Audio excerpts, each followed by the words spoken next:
इयत्ता 8वी. विषय इतिहास. पाठ क्रमांक 4. 1857चा स्वातंत्र्य लढा. 1857 साली इंग्रज सत्तेला हादरवून टाकणारा मोठा लढा भारतात झाला. हा लढा काही अचानक उद्भवला नाही. त्यापूर्वीही भारतात इंग्रजांविरुद्ध अनेक लढे झाले होते. 1857च्या लढ्याची व्याप्ती आणि त्यामागची भूमिका लक्षात घेऊन स्वातंत्र्यवीर सावरकरांनी ज्या पुस्तकातून ही मांडणी केली त्या 1857चे स्वातंत्र्य समर या पुस्तकाने पुढे अनेक क्रांतिकारकांना ब्रिटिशांविरुद्ध लढण्याची प्रेरणा दिली. 1857 पूर्वीचे लढे. भारतात ज्या ज्या भागात इंग्रजांची सत्ता स्थापन झाली तेथील लोकांना इंग्रज शासनाचे दुष्परिणाम भोगावे लागले. कंपनीच्या सत्तेमुळे आपले सर्व स्तरातून शोषण होत आहे याची जाणीव भारतीयांच्या मनात निर्माण होऊ लागली आणि या सत्तेविरुद्ध असंतोषही वाढत गेला. शेतकरी व सामान्य जनता कंपनी सरकारच्या काळात कंगाल झाली. अशातच 1770 बंगाल प्रांतात मोठा दुष्काळ पडला. इंग्रजी राज्यकर्त्याचे जनतेशी वर्तन मात्र उदासीन व संवेदनशून्य राहिले. सन 1763 ते 1857 या काळात बंगालमध्ये प्रथम संन्याशांच्या व त्यानंतर फकीरांच्या नेतृत्वाखाली शेतकऱ्यांनी लढे दिले. असेच लढे गुजरात, राजस्थान, महाराष्ट्र व दक्षिण भारतातही झाले. उमाजी नाईक यांनी दिलेला लढाही असाच उग्र होता.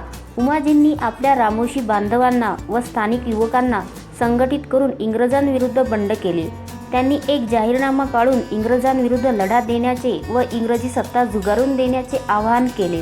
पुणे, सातारा, अहमदनगर, सोलापूर, नाशिक, भोर इत्यादी भागात त्यांनी आपला दरारा निर्माण केला. 1832 कंपनी सरकारने उमाजी नाईक यांना अटक केली. त्यांना पुणे येथे फाशी देण्यात आले. भारतातील आदिवासी व वन्य जमातींनीही इंग्रज सत्तेला आव्हान दिले. या जमातींचा उदरनिर्वाह जंगलातील संपत्तीवर होत होता. ब्रिटिशांनी कायद्याने त्यांच्या हक्कावर गदा आणली. परिणामी बिहार, छोटा नागपूर परिसरातील कोलाम, ओडिशातील गोंड, बिहारमध्ये संथाळ यांनी ब्रिटिशांच्या विरोधात लढे दिले. महाराष्ट्रातील भिल्ल, कोळी, रामोशी यांनी इंग्रजांविरुद्ध लढे दिले. कोल्हापूर परिसरात गडकऱ्यांनी तर कोकणात फोंड सावंतांनी इंग्रजी सत्तेला आव्हान दिले. 1857 सालापूर्वी देशाच्या निरनिराळ्या भागात काही जमीनदार आणि राजे रजवाड्यांनीही लढे दिले. ईस्ट इंडिया कंपनीच्या फौजेत अनेक भारतीय सैनिक होते. कंपनीकडून त्यांना दुजाभावाची वागणूक दिली जात असे. त्यांचे वेतन व भत्ते इंग्रजी सैनिकांच्या तुलनेत अत्यंत अल्प होते. 1806 साली वेल्लोर येथे तर 1824 साली बराकपूरच्या उठावाने उग्र रूप धारण केले होते. हे सर्व लढे त्या परिसरात झाले. ते स्थानिक स्वरूपाचे व एकाकी होते. इंग्रजांनी बळाचा उपयोग करून ते मोडून काढले. लोकांचा असंतोष दडपला गेला पण तो नाहीसा झाला नाही. हा वणवा 1857च्या स्वातंत्र्य युद्धात भडकला. ब्रिटिश कंपनी सत्तेविरुद्ध अनेक ठिकाणी लढे उभे राहिले. दारूच्या कोठारावर ठिणगी पडावी आणि त्याचा मोठा स्फोट व्हावा अशी अवस्था झाली. भारतातील विविध वर्गांमध्ये साठलेला असंतोष या लढ्याच्या रूपाने बाहेर पडला आणि त्याचा उद्रेक अभूतपूर्व असा सशस्त्र लढ्याने झाला. 1857च्या लढ्याची कारणे. इंग्रजपूर्व काळात भारतात अनेक राजवटी होत्या. त्यामध्ये बदल झाला तरी गावगाडा पूर्वीसारखा चालू राहिला. इंग्रजांनी मात्र प्रचलित व्यवस्था बदलून नवीन व्यवस्था निर्माण करण्याचा प्रयत्न केला. गावगाड्याचे बदलत असलेले स्वरूप पाहून जनतेच्या मनात अस्थिरता व असुरक्षिततेची भावना निर्माण झाली होती.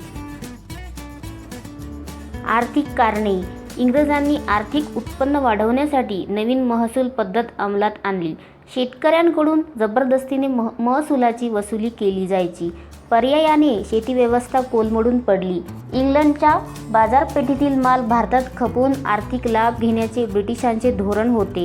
त्यांनी येथील उद्योगधंद्यावर जाचक कर बसवले. भारतात विकसित झालेला हस्तकला व कापड उद्योग दिवाळखोरीत निघाला. अनेक भारतीय कारागीर बेकार झाले. या सर्वांच्या मनात इंग्रजांविरुद्ध असंतोष वाढत गेला. सामाजिक कारणे. इंग्रज आपल्या चालीरीती, परंपरा, रूढी यात हस्तक्षेप करत आहेत असे भारतीयांना वाटू लागले. सतीबंदी, विधवा विवाह हे कायदे जरी सामाजिक दृष्टीने योग्य असले तरी ते आपल्या जीवन पद्धतीमध्ये हस्तक्षेप करत आहेत अशी समजूत भारतीयांनी करून घेतली. त्यामुळे ते असंतुष्ट बनले. राजकीय कारणे. 1757 पासून इंग्रजांनी अनेक भारतीय राज्ये ताब्यात घेतली होती. पुढे डलहौसीने अनेक संस्थाने विविध कारणांनी खालसा केली. गैरकारभाराचे निमित्त पुढे करून अयोध्येच्या नवाबाला पदच्युत केले, तर सातारा, नागपूर, झाशी ही संस्थाने तेथील राजाचा दत्तक पुत्रांचा वारसा हक्क नामंजूर करून खालसा केली. डलहौसीच्या या धोरणाने भारतीयांमध्ये अविश्वासाचे वातावरण वाढत गेले. हिंदी सैनिकातील असंतोष. हिंदी सैनिकांना इंग्रज अधिकारी तुच्छतेने वागवत. सैन्यात सुभेदारापेक्षा वरचे पद त्यांना दिले जात नसे. गोऱ्या सैनिकांपेक्षा त्यांचा पगार कमी असे. त्यांना सुरुवातीला दिले जाणारे भत्तेही इंग्रजांनी हळूहळू कमी केले. अशा अनेक कारणामुळे हिंदी सैनिकात असंतोष वाढत गेला. तात्कालिक कारण. ब्रिटिशांनी 1856 साली हिंदी सैनिकांना लांब पल्ल्याच्या एनफिल्ड बंदुका दिल्या. त्यात वापरण्यासाठी नवी काडतुसे दिली. त्या काडतुसावरील आवरण दाताने तोडावे लागे. या आवरणाला गायची व डुकराची चरबी लावलेली असते अशी बातमी चहूकडे पसरली. यामुळे हिंदू व मुस्लिम सैनिकांच्या धार्मिक भावना दुखावल्या व सैनिकांमध्ये असंतोष निर्माण झाला.